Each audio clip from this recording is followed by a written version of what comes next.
push-up progressions.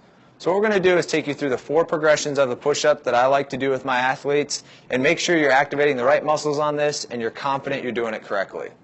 So the 4 progressions that we're going to work are, number 1 is going to be on our knees, number 2 just a normal push-up, number 3 what we're going to do is give you a set of dumbbells and make sure what we're working on that is a straight wrist rather than a bent wrist, and then number 4 we're going to add a weighted vest to that normal push-up. So 4 progressions, and I just want to make sure you're comfortable doing this and you're doing it correctly. So when I think of a push-up, we need to make sure that we're activating the right muscles. So our primary muscle is our pecs. So a lot of people when they do push-ups, they'll tuck their elbow in and what I would call more of like a military push-up, and they just get the short range of motion and they're feeling it in their triceps. Great exercise if that's all we're doing, trying to do is isolate the triceps, but I'm not a huge fan of that. Let's do more of a functional lift and movement that's going to be utilizing a lot more muscles. So primary, we're working with our pecs.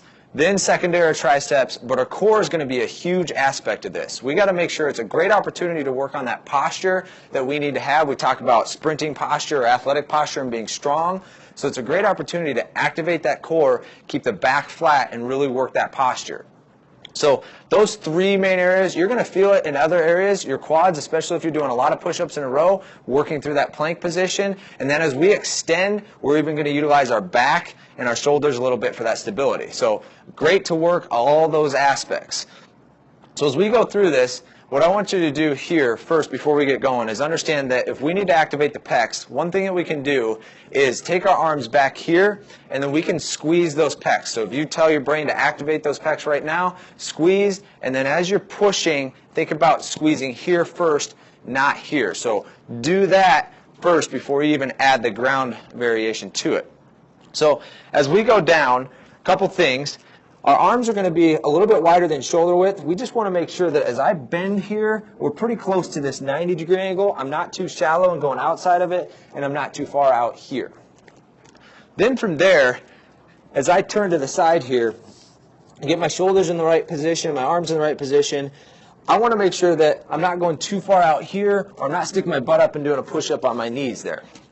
So as I go, my shoulders, where I'm going to position myself is I'm going to pull that stomach strong here, and I'm going to position myself so I have a flat back, and I'm going to position my shoulders right over my hands. Like I said, not too far over this way, not too far back here.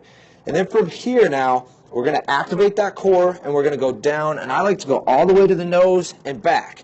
And just like we talked about before, what I'm thinking about is as I go down, I'm pushing and squeezing with my pecs, and then yes, I'll feel it in my triceps and certainly in my core. So what you'll notice is my back is going to be completely flat. Obviously, if my knee's down, it's at an angle. So when we go to progression number 2, going for a flat back, and then I want to extend all the way to the top. So I don't want to just stay here in a push-up like this. I want to get the full extension and then back down, the full extension, working that full range of motion. The last kind of quick variation we can add to that is going slow on the eccentric or the motion down. So maybe a 3, 2, 1 count. Hold isometric at the bottom for a count and then explode back up. Because I think about all the sports, especially football, when we're pushing somebody away, that's an explosive movement and we're going to train our body that way. Okay? So there's number 1. Number 2 now, all we're going to add is we're trying to be that strong posture just like I am here. Flat stomach, pulling that belly button through, my hips are neutral, but now we're going to take the knees off the ground and just be on our toes. So everything else, we just need to start way high, way up here, not down here, where a lot of people, like I said, will just go through that quick range of motion. So this is a lot harder if you make it as hard as it should be. I don't want to just be doing my push-ups right here like this. I want to be going down all the way to my nose, squeeze the pecs, full extension, hold it, and back down. So when I switch my athletes to those, they go from doing, oh, I did 50 push-ups in a row to maybe doing 20 because it's a lot harder when you focus on doing it correctly. So talk about the first progression, all those same aspects. Same positioning of hands, activating our pecs, making sure our core is strong, that flat back. But really, like I said, you can add those variations of the concentric, isometric, eccentric, all that stuff. But just focus on making sure your positioning is correctly, and then you're activating the pecs, and you're activating the correct muscles. That's what's going to make this push-up hard, and that's what's going to make this push-up effective for you. So as we go step 3 for our progression here, I'm going to add some dumbbells. And they can be any type of dumbbell. The reason I'm adding that is because as I put my hand in here, my wrist is going to be straight. So the problem a lot of times with a barbell bench press or a push-up is that our wrist is bent all the way back. Now sometimes you get people that say, that hurts my wrist, I don't have that full range of motion. But we think about that if we think about pushing. Yes, sometimes we're pushing here, but a lot of times our wrist is neutral. It's not bent back. It's neutral when we're pushing that way. So that's why I really like this type of push-up. Or if we can do a dumbbell push-up laying down on our back, we get the right motion of our shoulder because our shoulder's not meant to just stay in this position. We start and we get to rotate that. Start down and rotate. So same thing here now. We get the wrist flat and we get that more neutral position, you could say, and probably a little bit more of a comfortable position. Now, it's going to be harder because we have to stabilize more, and that's going to work not only our pec that we're trying to activate, but our shoulder to stabilize. So really, as I go down, it's all the same positioning. I got myself some nice flat dumbbells here, a little bit higher, and I'm going to go down all the way to that nose and back up. Okay, so one note on this is really once we get past the chest or once we get past the nose, so even here I don't need to go all the way down. We don't want to put that shoulder in a compromisable position, so we really don't need to go back even farther past here. We just need to go right about to the chest, right about to 90 degrees there, and then work that full extension through. Because you're not really going to push anything from behind you, it's always going to be in front of you. So step 4 in our push-up progression is going to be with a weighted vest. So we're going to do a normal push-up with a weighted vest.